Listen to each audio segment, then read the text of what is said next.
Hi, I'm PGA of Canada member Rob Boyle. I recently did a golf tip on your setup part 1. The link to that tip is in my YouTube description.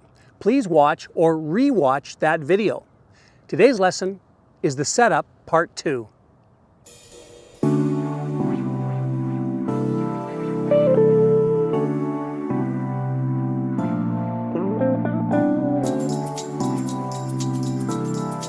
Welcome back. If you haven't already done so, please subscribe to my YouTube channel. I do a video once per week during the golf season, and I have lots of good content coming up. To review part 1, it was about alignment. Do you remember those railway tracks? It was about ball position, waggling the club, and the pre-shot routine. The pre-shot routine being the most important part of part 1. This video, part 2, is about your posture. A problem I see many golfers have is a rounded back. Now this is bad for your overall motion, but it's not good for the health of your back. A rounded back is often caused by well-meaning friends who say, bend from the stomach. That's terrible advice. The point of bend should be about 3 inches lower, which is your hips. If you bend from your hips, that'll make a huge difference in your posture and you'll develop a better motion through the ball. I've developed a 3-step setup drill that will help you. I've got a pitching wedge in my hands, and step number 1 is to stand tall. To show that you're standing tall, you can take your golf club, put it behind your back like this, right along your spine, and make sure the back of your head is hitting the grip. So it really does make you stand tall, and it gets your shoulders to really widen out. Excellent stretching exercise for sure.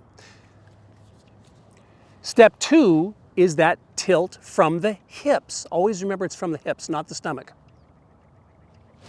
Step number 3 is to flex your knees a little bit and then place the club down. And you will, if with a little waggle, a slight shuffle of your feet, you will be the right distance away with the pitching wedge. There's a couple of checkpoints here. Number 1, you want to give yourself a minimum 1 hand width of clearance between your front leg and the knuckles of your target hand. The reason you need that is you want enough clearance to properly release your wrist through the ball. The second checkpoint is you want to make sure the club head is flat on the ground. You don't want the toe up in the air, you don't want the heel up in the air. So if you combine those 2 basic points with the 3-step setup, you're going to look awesome. Let's try a ball with a pitching wedge.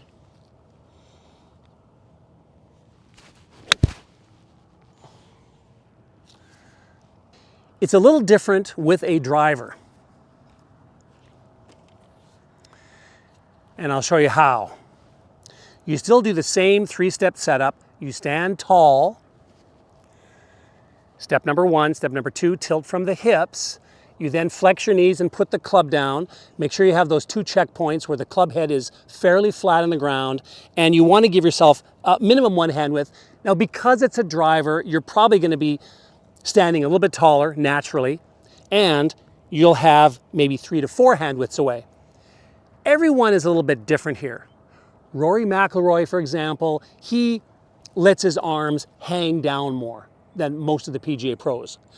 You may remember years ago, Canadian Mo Norman used to stand further back and he lifted his arms up quite a bit. He had probably 6 or more hand widths away from his body with the driver.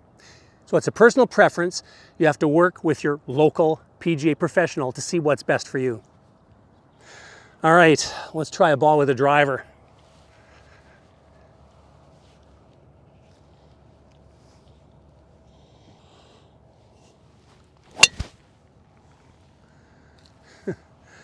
I'll take that one. I know if you combine what you've learned in part 1 with part 2, you will look amazing when you set up to the ball. This will ultimately help your performance on the course. Thanks for watching. We'll see you next week.